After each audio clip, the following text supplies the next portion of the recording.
Міне бастайық. Ондық бөлшектерді дөңгелектеу. Алдымен біз ондық бөлшектегі әрбір цифрдың өзінің атауын еске түсірейік. Мысалы, бізде мынандай ондық бөлшек болсын. 537 бүтін 100-ден 41. Мынау бізде ондық бөлшек. Ондық бөлшектің бүтін бөлігі мұнда 537, ал бөлшек бөлігі 41. Енді қараңыздар. Мына жердегі ақпаратты пайдаланып отырып, мына ондық бөлшектің ондығы неге тең?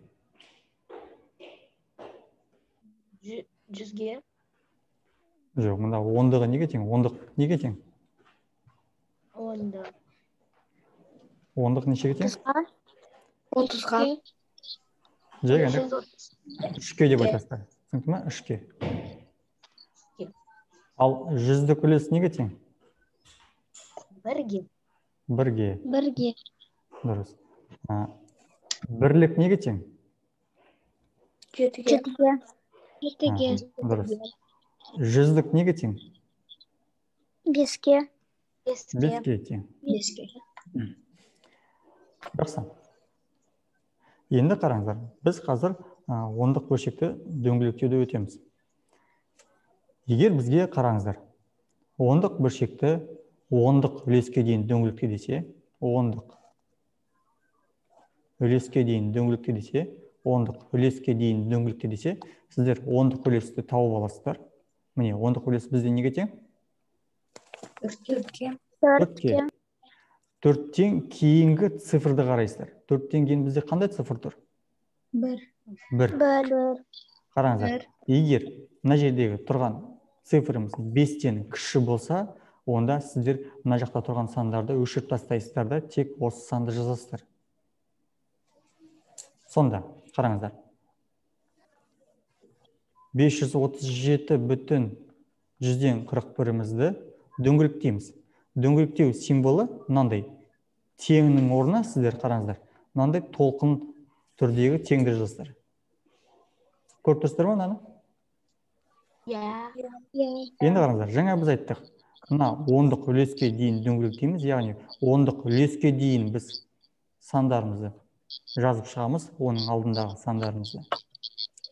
537 бүтінімізді жазайық. Бүтір. Енді қараңыздар.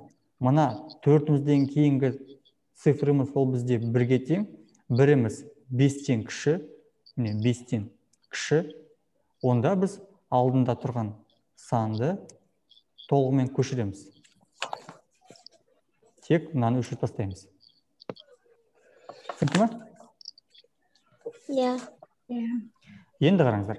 Бізде мына 1-ден кейінгі цифрымыз болсын 7. Жаңа ондық бөлшек. Жаңа ондық бөлшек бізде қандай? 537 бүтін 417. Дұрыс, 417. Енді осы ондық бөлшекті біз 100-дік үлеске дейін дөңгелектейік. 100-дік үлеске дейін дөңгелектейік. Жақсы. Енді тауып алайық алдымен. 100-дік үлесіміз неге тең? 1-ге. 1-ге тең. Ал одан кейінгі тұрған цифрымыз? 7. 7. 7 5-тен кіші ме, үлкен бе? Үлкен. Егер одан кейінгі тұрған цифрымыз 5-тен үлкен болса, онда алдындағы цифрға 1-ді қосасыңдар. 1-ді. Сонда мына жерде неше болады? 2. Енді қараңыздар. Сонда мына ондық бөлшегіміз 537 бүтін 417-ні 100-дік үлеске дейін дөңгелектеген кезде мынандай бөлшек пайда болады екен. 537 бүтін, мына жерге 2-ні қостық. 427. Жоқ. Мына жерге 2 деп жазасыңдар да, мына одан кейінгі тұрғанды өшіріп тастайсыздар. Қараңыздар, сонда 100-дік үлеске дейін дөңгелетпе деген сөз, 100-діктен кейінгі сандарды өшіріп таста деген сөз. Түсінікті ме? Иә. Мына жердегі біз бірге қостық бірді. Өйткені мына жердегі цифрымыз 5-тен үлкен. Тағы мысалдар қарастырайық. Енді есеп шығарып көнек.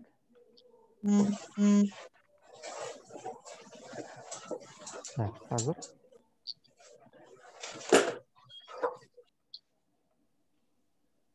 Қас көтеріңіздер.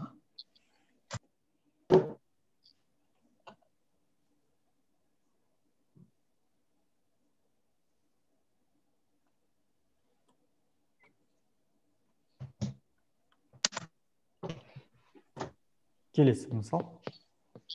Қараңыздар, 984-ші степ бізде былай дейді. Ондық үлестерге дейін дөңгелекте дейді. 3/100-ден 3-ті жазайық. Қараңыздар, мына өтірдің астына өтірді жазам. 3/100-ден 3. Енді осыны дөңгелектейік. Жақсы бастайық. Қараңыздар. Біріншісі. 3/100-ден 3 деймін да, мынандай толқын теңдеуді жазам. Түсінікті ме? Алдымен цифрдың санының өзін жазып шығасыздар алдымен. Енді қараңыздар. Мына жердегі ондық үлесі неге тең? 0-ге. 0-ге. 0-ден кейінгі цифр неге тең? 3-ге. 3 5-тен үлкен ба, кіші ме? Кіші. Демек, мынаған ештеңе қоспайсыздар, тек мыналарды өшіріп тастайсыздар. Түсінікті ме? Иә. 3/10.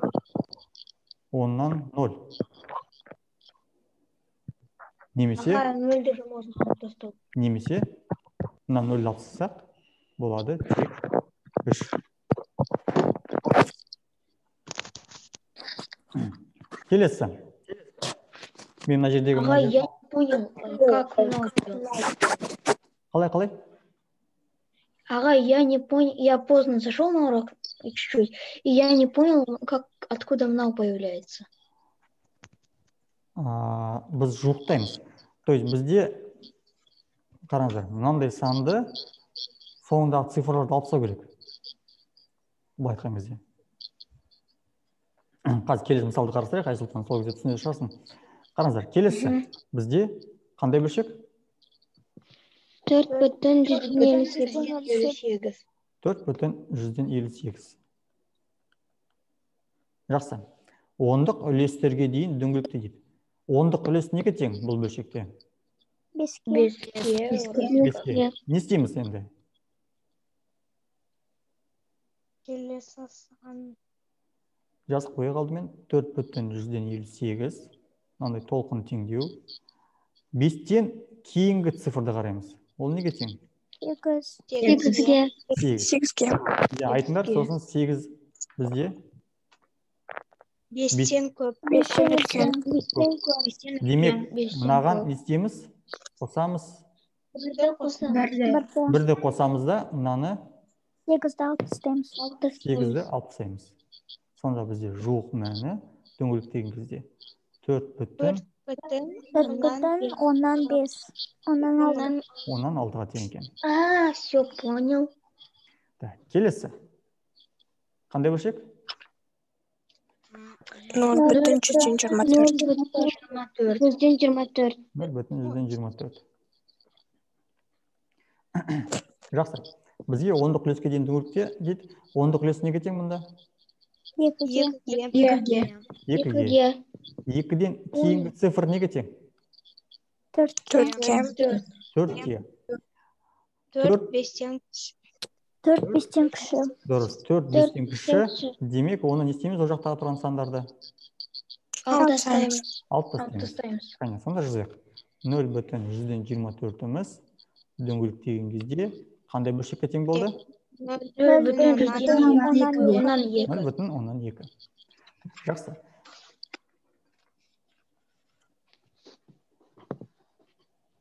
Келесі бөлшек бізде қандай бөлшек? 2/1473. Дұрыс, 2/1473. Жақсы. Ондық үлеске дейін дөңгелектей деп тұр біріншісінде. Ондық үлес неге тең? 4-ке. Төртке. Так, алдымен жаз қойып, мына жерге 2,473 мынандай тең. 4-ке тең, дұрыс. Одан кейінгі цифр неге тең? 7-ге. 7-ге. Ал 7 бізде 5-тен үлкен. 5-тен үлкен. демек 4-ке нешені қосамыз? Мынаған 1-ді қосамыз, 4-ке 1-ді қосамыз. 4-ке 1-ді қосамыз, сосын мына жақта тұрғандардың барлығын 6-тан. алып тастаймыз. Тең шығады 2,5. 2,5.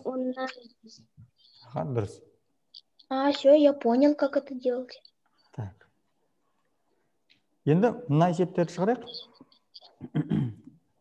Қараңыздар. Біз шығарайық қазір.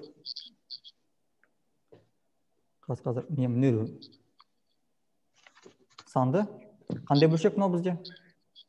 8,10 7.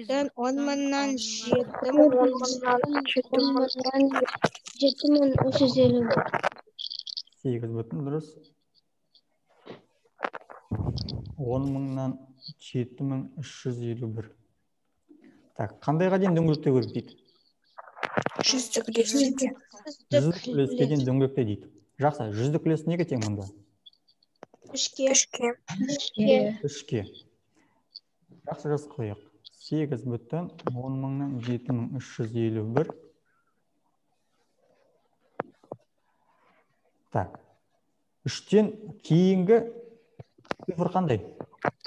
5. Ол 5-ке тең. Ол 5-ке тең.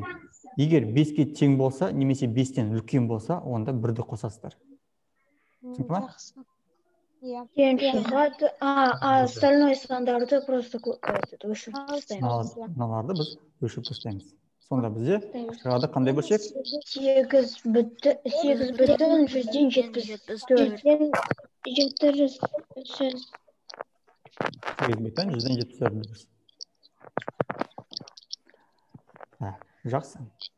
Енді келесі мысал көшейік.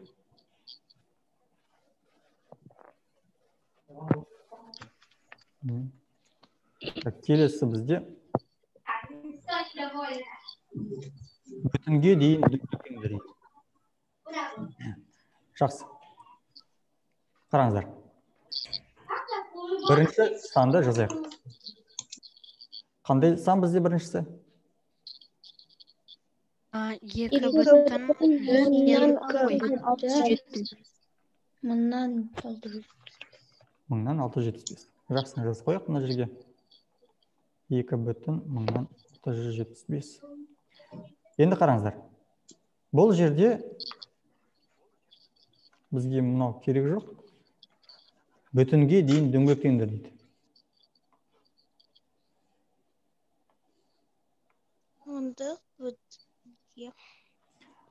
Так. Мына ондық бөлшекте бүтін бөлігі неге тең? 6-ға. Бүтін бөлігі, бүтін. 2-ге. Өтірге дейінгі санымыз бізде бүтін бөлігіміз. Жақсы. Енді қарайық. Өтірден кейін қандай цифр тұр? 6. 6 бізде қандай? 5-тен? Үлкен. Демек, біз мынаны өшіріп тастаймыз да, мына 2-ге не істейміз? 1-ді қосамыз. Тең шығады просто 3. Түсінікті ма? Иә. Екінші мысал. Оқыңдар екінші мысалды. 37. 5,119. Аха. Бүтінге дейін дөңгелектейік. Бүтін бөлігі неге тең? 5-ке. Жақсы, айтыңдар. 1 5-тен кіші. 1. 5-тен 9 кіші. 5-тен үлкен. Демек, жоқ, 1 5-тен кіші, демек, мынаны жегені өшіріп тастаймыз, иә? Тең 5. Тең? Ағай, 5-ке 1-ді қоспаймыз ба, раз, если 9 больше? Жоқ, сен қарайсың, тек өтірден кейінгі тұрған бірінші цифрды болды. Түсінікті ма? Ары қарай не тұрады, нам не важно. ар жағында тұрған санға бізге қызықпаймыз. Түсінікті ме? Аха. Так, келесі, үшінші мысал. 37,400. Ой, Ой, 4,409. Аха, жоқ. Кәне, дөңгелектейік. Бүтін бөлігі неге тең? 37. 37-ге. Ал бүтін бөлігінен кейінгі тұрған цифр 4. Төрт. Ол 5-тен кіші. 4 Ол бізде 37-тен кіші. 5-тен кіші, демек жай ғана. Барлығын өшіріп тастаймыз. 37. Барлығын өшіріп тастаймыз. Аха, жақсы. Ағай, мында бүтін бөліге, иә? Иә, бізге дөңгелек Кім үлкен, кім кіші? иә, бүтін бөлігіне дейін дөңгелектеп тұрмын. Бүтін бөлігіне дейін. Яғни өтірдің алдындағы цифрлар ғана қалдыру керекпіз. 0,806. 0,806. Дөңгелектейік. Бүтін бөлігі неге тең? 0-ге. Бүтін бөлігінен кейінгі тұрған цифр 8. Ол 5-тен үлкен 0-ге 1-ді қосамыз да, остальное все алып тастаймыз. иә, 8 бізде 5-тен үлкен, демек мынаған 1-ді қосамыз да, мынаны өшіріп тастаймыз. А почему именно 5-тен үлкен или там, или басқа сандырға может? Жақсы. Болды па? Түсіндік па? Иә. Жақсы, біз ең соңғы 8-шіні түсіндірейік. Кәне оқыңдар 8-шіні. 100,000,000,402. Аха. Кәне, бүтін бөлігі неге тең? 101. 101-ге. Өтірден кейінгі цифр 4. Ол 5-тен кіші, остальной сандарды алып тастаймыз. иә, 4-іміз бізде 5-тен кіші, демек оларды өшіріп тастаймыз, тек мына цифрды қалдырамыз. 101-ді көшіреміз.